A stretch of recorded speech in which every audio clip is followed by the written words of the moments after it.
BDA ಜಾಗವನ್ನ ಒತ್ತುವರಿ ಮಾಡಿಕೊಂಡಿದ್ದವರಿಗೆ shock ಎದುರಾಗಿದೆ. ಕೆಂಗೇರಿಯ ನಾಗದೇವನಹಳ್ಳಿಯಲ್ಲಿ ಭೂ ಒತ್ತುವರಿ ಮಾಡಿಕೊಂಡು ಶೆಡ್ ಗೋಡೌನ್ ಹಾಕಿಕೊಂಡಿದ್ದ ಖಾಸಗಿ ವ್ಯಕ್ತಿಗಳಿಗೆ ಬಿಡಿಎ ಗುನ್ನ ಕೊಟ್ಟಿದೆ. ಸರ್ವೆ ನಂಬರ್ 38/2 3ರಲ್ಲಿ ಜೆಸಿಬಿ ಘರ್ಜಿಸಿದೆ. ಅಕ್ರಮವಾಗಿ ನಿರ್ಮಿಸಲಾಗಿದ್ದ ಶೆಡ್ ಗೋದಾಮುಗಳನ್ನು ತೆರವು ಮಾಡಲಾಗಿದೆ. ಸ್ಥಳದಿಂದ ನಮ್ಮ ಪ್ರತಿನಿಧಿ ಕೊಟ್ಟಿರುವ ವರದಿಯನ್ನ ಬನ್ನಿ ನೋಡ್ಕೊಂಡು ಬರೋಣ.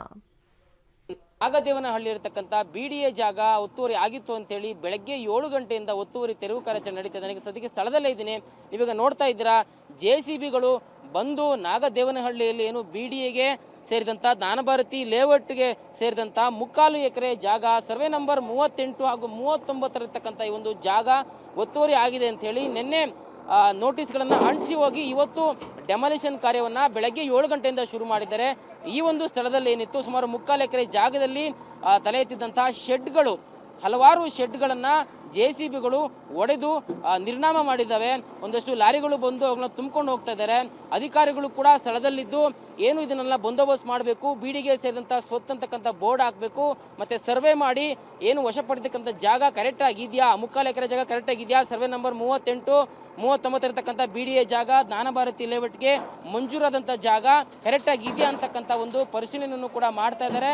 ಇನ್ನು ಈ ಒಂದು ಜಾಗದಲ್ಲಿ ಯಾರೆಲ್ಲ ಶೆಡ್ ಹಾಕೊಂಡಿದ್ರು, ಇದು ನಮ್ಮದು ಜಾಗ ಅಂತಕ್ಕಂಥ ವಾದವನ್ನು ಯಾರ್ಯಾರು ಮಾಡ್ತಾ ಇದ್ರು ಅವರು ಕೂಡ ಒಂದಷ್ಟು ಸ್ಥಳದಲ್ಲಿದ್ದಾರೆ. ನಮ್ಮ ಹತ್ರ ಕೂಡ ಒಂದಷ್ಟು ದಾಖಲೆಗಳಿದ್ದಾವೆ. ನಾವು ಕೂಡ ಎಲ್ಲವೂ ಕಾನೂನು ಪ್ರಕಾರವೇ ಇದ್ರಿ. ಬಟ್ ಆದರೆ ಬಿಡಿಎ ಬಂದು ಏಕಾಏಕಿ ಡೆಮಾಲಿಷನ್ ಕಾರ್ಯ ಮಾಡ್ತಾ ಇದೆ. ಒಂದು ದಿನದಲ್ಲಿ ಏನು ಮಾಡೋಕ್ಕಾಗುತ್ತೆ? ನಿನ್ನೆ ನೋಟಿಸ್ ಕೊಟ್ಟು ಇವತ್ತು ಡೆಮಾಲಿಷನ್ ಮಾಡ್ತಾ ಇದ್ದಾರೆ. ಒಂದು ದಿನದಲ್ಲಿ ಏನು ಮಾಡೋಕ್ಕೆ ಸಾಧ್ಯ ಆಗುತ್ತೆ? ನಮಗೆ ಸಮಯ ಬೇಕಿತ್ತು ಅಂತಕ್ಕಂಥ ಒಂದು ಆರೋಪಗಳನ್ನು ಮಾಡ್ತಾ ಇದ್ದಾರೆ. ಬಟ್ ಆದರೆ ಬಿಡಿ ಅಧಿಕಾರಿಗಳು ಏನು ಮೇಲಾಧಿಕಾರಿಗಳ ನಿರ್ದೇಶನದಂತೆ ಈಗಾಗಲೇ ಸ್ಥಳದಲ್ಲಿ ಅಗತ್ಯ ದಾಖಲಾತಿಗಳನ್ನು ಹಿಡಿದು ಸರ್ವೆ ಮಾಡ್ತಾ ಏನು ಒತ್ತುವರಿ ಆಗಿತ್ತು ಅಂತಕ್ಕಂಥ ಒಂದು ಆರೋಪ ಇತ್ತು, ಬಿಡಿಗೆ ಸೇರಿದಂಥ ಜಾಗ ಏನಾಗಿತ್ತು ಅದನ್ನು ವಾಪಸ್ ಮರುವಶಕ್ಕೆ ಪಡಿತಕ್ಕಂಥ ಕೆಲಸದಲ್ಲಿ ಅಧಿಕಾರಿಗಳು ನಿರತರಾಗಿದ್ದಾರೆ. ಒಟ್ಟಿನಲ್ಲಿ ಏನು ಬೆಂಗಳೂರಿನಲ್ಲಿ ಸತತವಾಗಿ ಕಾರ್ಯಾಚರಣೆ ನಡೀತಾ ಇದೆ. ಸರ್ಕಾರಕ್ಕೆ ಸೇರಿದಂಥ ಜಾಗ, ಸರ್ಕಾರದ ಬಿಡಿಎ ಅಥವಾ ಜಿಬಿಗೆ ಸೇರಿದಂಥ ಜಾಗಗಳು ಎಲ್ಲೆಲ್ಲಿ ಒತ್ತುವರಿ ಆಗಿದ್ದಾವೆ, ಕೋಟ್ಯಾಂತರ ರೂಪಾಯಿ ಬೆಲೆ ಬಾಳ್ತಕ್ಕಂಥ ಜಾಗಗಳು ಎಲ್ಲೆಲ್ಲಿ ಕೈತಪ್ಪಿ ಹೋಗಿದ್ದಾವೆ, ಅವೆಲ್ಲವನ್ನು ಮರುವಶಕ್ಕೆ ಪಡೆತಕ್ಕಂಥ ಕೆಲಸಕ್ಕೆ ಅಧಿಕಾರಿಗಳು ಮುಂದಾಗಿದ್ದಾರೆ.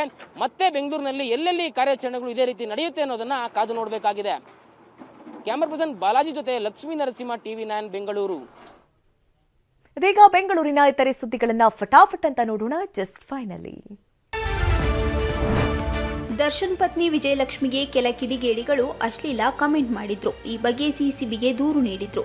ತನಿಖೆ ಚುರುಕುಗೊಳಿಸಿದ್ದ ಸಿಸಿಬಿ ಸೈಬರ್ ಕ್ರೈಮ್ ಪೊಲೀಸರು ಶೀಘ್ರದಲ್ಲೇ ಕೋರ್ಟಿಗೆ ಚಾರ್ಜ್ ಶೀಟ್ ಸಲ್ಲಿಸಲಿದ್ದಾರೆ. ಹೀಗಾಗಿ ದೂರುದಾರೆ ವಿಜಯಲಕ್ಷ್ಮಿಗೂ ಸಿಸಿಬಿ ಪೊಲೀಸರು ನೋಟಿಸ್ ನೀಡಿದ್ದಾರೆ.